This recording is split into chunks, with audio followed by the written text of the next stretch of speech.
आज हम आपको मिलवाते हैं अभिजीत मिश्रा और उसकी पत्नी साक्षी से। अभिजीत मिश्रा सरकारी महकमे में कर्मचारी थे और साक्षी एक गृहिणी थी।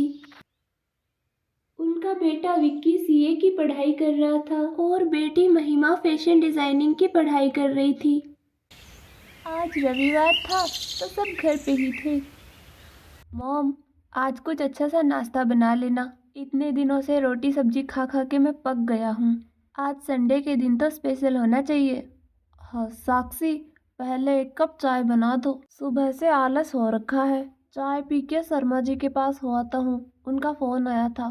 वाह, दोनों बाप बेटों ने फरमाइशों की झड़ी लगा दी है। अरे मैं एक इंसान हूँ, मशीन नहीं, और अब इस उम्र में मुझसे ये सब नहीं होता। अभी मुझे नहा धोकर आप दोनों के कपड़े धोने हैं, फिर सफाई करनी है, फिर बर्तन धोने हैं और खाना भी बनाना है। ऊपर से आप लोगों की ये फरमाइश है। अरे आपकी बेटी को भी कभी काम करने के लिए बोल दिया करो। दिन भर उस फोन में घुसी रहती है। कम से कम संडे के दिन तो मेरी मदद करा सकती है ना। दरअसल साक्षी बोल कम रही थी और चिल्ला ज्यादा रही थी। अरे मत बनाओ यार, एक चाय के लिए ही तो बोला था और इतना भाषण सुना दिया। कम से कम रविवार के दिन तो शांति रखा करो। ये काम वो काम, ये नहीं कर सकती वो नहीं कर सकती। रहने दो तुम, शर्मा की यहाँ ही पी लूंगा। अरे रुको, बनाती हूँ। नहीं नहीं, रहने दो। अब अभिजीत गुस्सा होकर अपने दोस्त के यहाँ चला जाता है।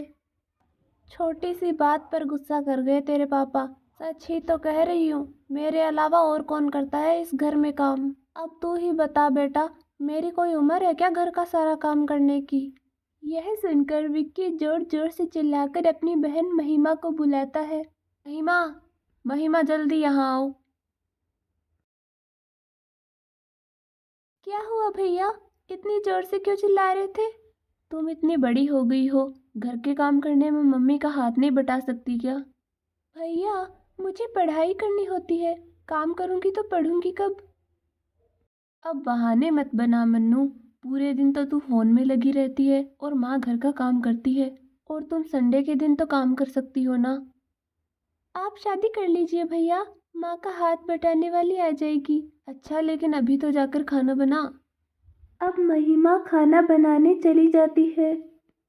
अरे बेटा, तेरे कहने पे तो फिर भी ये काम कर लेती है, वरना मेरी कोई नहीं सुनता। अच्छा चल, अब मैं नहा आती हूँ, फिर तेरे और तेरे पापा के कपड़े धोने हैं। अरे रहने दीजिए माँ, मैं धो लूँगा कपड़े। लगता है तेरे पापा आ गए। यह कहकर साक्षी दरवाज़ा खोलती है, लेकिन दरवाजे पे तो कोई और ही था। जी नमस्ते, हमें अभिजीत जी से मिलना है। हमें उनके चचेरे भाई केशव जी ने उनका पता दिया है। अच्छा अच्छा, आप अंदर आइए, बैठिए। वो पास में ही गए हैं, मैं फ़ोन करके बुलाती हूँ। अब साक्षी मेहमानों को लिविंग रूम में बिठाती है और किचन में जाके विक्की से कहती है। अरे विक्की बेटा, अपने पापा को फ़ोन लगा और उनसे कहे कि उनसे कोई मिलने आया है। कौन आया है पापा से मिलने। पता नहीं बेटा, तेरे केशव चाचा ने भेजा है। अब थोड़ी देर बाद अभिजीत जी घर आ गए। जी नमस्कार।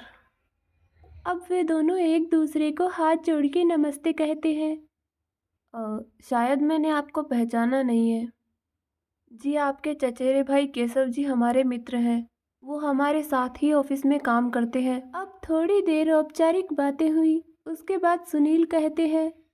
जी, हम हमारी लड़की के लिए अच्छा रिश्ता देख रहे थे, तब केशव जी ने हमें आपके बेटे विक्की के बारे में बताया, तो एक बार आपके बेटे को बुला लेते तो। अरे हाँ हाँ, क्यों नहीं। अब विक्की को बुलाया जाता है। अब सुनील जी विक्की से थोड़ी बहुत बातें करते हैं, उसके बाद चले जाते हैं। फिर साक्षी कहती है। अरे कौन थे वो लोग और विक्की को क्यों बुलाया था। इनको केशव ने भेजा था विक्की को देखने के लिए। अच्छा, तो क्या कहा उन्होंने फिर। दरअसल साक्षी खुशी के मारे सवाल पे सवाल किए जा रही थी। तो विक्की को मालूम है या नहीं ये बात। नहीं, विक्की को तो नहीं पता। तभी साक्षी विक्की को बुलाती है। ये जो आए थे ना अभी, ये तुझे देखने के लिए आए थे। देखने क्यों। देखने क्यों आते हैं बेटा? शादी के लिए। पर माँ, मैं अभी शादी नहीं करना चाहता। मैं अपने पैरों पे खड़ा होना चाहता हूँ। तुझसे नहीं पूछा हमने कि क्या करना है और क्या नहीं। अब विक्की अपने पापा के सामने इतना ज़्यादा बोलता नहीं था, इसलिए वहाँ से चला जाता है। अब 3-4 दिन बाद अभिजीत अपने ऑफिस में था, तभी उसके पास केशव का फोन आता है। हेलो। हाँ अभिजीत भाई साहब, कैसे हो? मैं अच्छा हूँ, तुम बताओ। भाई साहब, आपके लिए एक खुशखबरी है। सुनील जी को विक्की बहुत पसंद आया है। उनको आपका घर परिवार और आपके विचार बहुत पसंद आए हैं। और लड़की भी बहुत पढ़ी लिखी और सुंदर है। आप मेरी बात मानिए, ये रिश्ता हाथ से मत जाने दीजिए। अच्छा अच्छा, ठीक है, मैं आज ही साक्षी से बात करता हूँ। शाम को जब अभिजीत घर पहुंचा, तब साक्षी और महिमा बैठे थे। तब अभिजीत उनसे कहता है, साक्षी, आज दोपहर में केशव का फोन आया था। वो बता रहा था कि लड़की वालों को हमारा विक्की बहुत पसंद आया है। अब वो चाहते हैं कि हम उनकी लड़की को भी एक बार देख ले। अच्छा, तो आपने क्या कहा केशव भाई साहब से?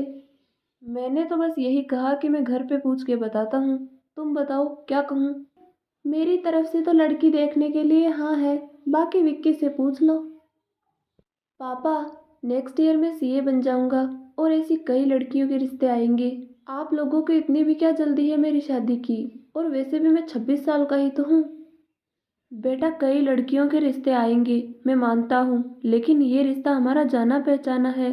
केशव हमारे घर का मेंबर है, वो गलत थोड़ी बताएगा।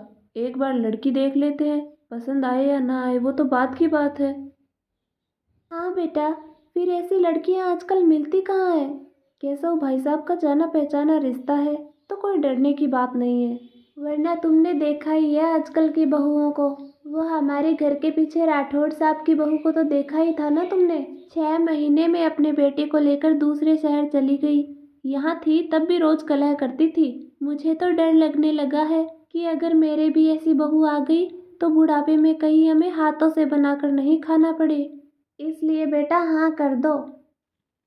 ठीक है पापा, जैसा आप लोग ठीक समझे। पर मेरी भी एक शर्त है, अगर आप लोगों को लड़की पसंद भी आ जाए तो मैं शादी अगले साल ही करूँगा। हाँ ठीक है, मैं केशव को फ़ोन कर देता हूँ। खाना खाने के बाद अभिजीत लॉन में टहलने चली गई। वहीं उनके पास केशव का फोन आता है। अंदर महिमा और साक्षी दोनों बहुत खुश थी और दोनों बातें करती है। माँ, भाभी आएंगी तो सब कुछ कितना बदल जाएगा ना, और आपको आराम मिलेगा और वो मेरी दोस्त बन के रहेंगी। माँ आप देखना, मैं भाभी को कभी उनके घर की याद नहीं आने दूंगी। हाँ बेटा, अब मेरा शरीर रोगों का घर हो चुका है। बहू आएगी तो सारे काम से राहत मिल जाएगी। हाँ, बस भगवान से यही दुआ है कि वो आजकल की बहुओं की तरह सास से काम नहीं करवाए। नहीं माँ, केशव चाचा हमें ऐसी लड़की क्यों बताएंगे? बेटा, हम किसी के दिल में झांक के तो नहीं देख सकते ना कि वो कैसा है। माँ, हम अच्छे हैं ना तो हमारे साथ अच्छा ही होगा, आप चिंता मत कीजिए। अरे मन्नू, अब तेरी पढ़ाई कहाँ चली गई? काम के समय तो बहाने बनाती रहती है और अब यहाँ बैठकर बातें कर रही है। अरे अब मैं क्यों काम करूँ? आ रही है ना भाभी, वो करेंगी सारा काम। मैं तो बस बैठी बैठी ऑर्डर करूँगी, ये करो वो करो। ज़्यादा मत बोल, अभी कुछ तय नहीं हुआ है और भाभी बनाने चली है। अब दोनों भाई बहन को ऐसे लड़ता देख साक्षी को हंसी आ जाती है। तभी वहाँ अभिजीत भी आ जाते हैं और कहते हैं, संडे को मन्नू, मैं और विक्की लड़की देखने जाएंगे। और माँ, वो नहीं जाएंगी क्या? नहीं बेटा, उनके वहाँ औरतें लड़की या लड़का देखने नहीं जाती। अजीब पुराने ख्यालात के लोग हैं। अब काफी देर सभी बातचीत करते हैं और सोने चले जाते हैं। अब संडे के दिन लड़की देखने जाने के लिए सब तैयार हो जाते हैं।